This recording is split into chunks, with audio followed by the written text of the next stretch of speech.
परभणी भारतरत्न डॉ. बाबासाहेब आंबेडकर यांच्या जयंतीनिमित्त सामाजिक न्याय व विशेष सहाय्य विभाग तसेच सहाय्यक आयुक्त समाज कल्याण परभणी यांच्या वतीने आयोजित सामाजिक समता सप्ताहाचे दि.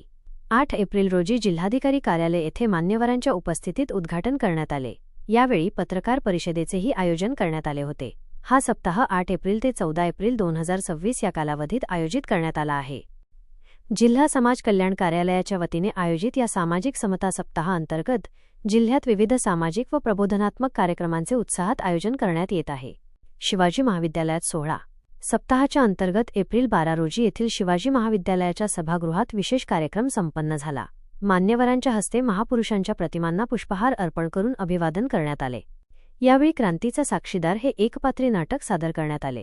कार्यक्रमानंतर उपस्थित नागरिकांना भारतीय राज्यघटनेच्या उद्देशिकेचे वाटप करण्यात आले. यशवंत कन्यांचा सत्कार आणि प्रमाणपत्र वाटप.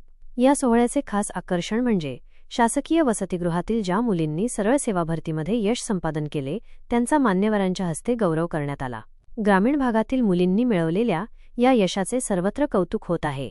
तसेच जात पडताळणी कार्यालयाच्या वतीने काही पात्र विद्यार्थ्यांना जात वैधता प्रमाणपत्रांचे वाटपही करण्यात आले.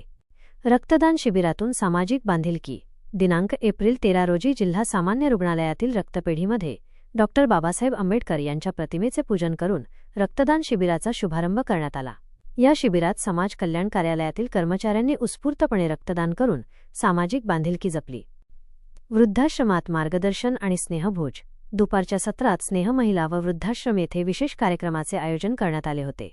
यावेळी जिल्हा समाज कल्याण अधिकारी अनिल अंजनीकर व सहाय्यक समाज कल्याण आयुक्त राजू एडके यांनी उपस्थित महिला व वृद्धांना मार्गदर्शन केले. शासनाच्या विविध कल्याणकारी योजनांची माहिती देऊन या योजनांचा लाभ कसा घ्यावा याबद्दल त्यांनी सविस्तर माहिती दिली. कार्यक्रमाच्या शेवटी तेथील वृद्ध महिलांसोबत अल्पोपहाराचा कार्यक्रम संपन्न झाला. आभार प्रदर्शनाने या कार्यक्रमाची सांगता करण्यात आली. या संपूर्ण उपक्रमामुळे जिल्ह्यात समतेचा संदेश पोहोचण्यास मदत झाली आहे.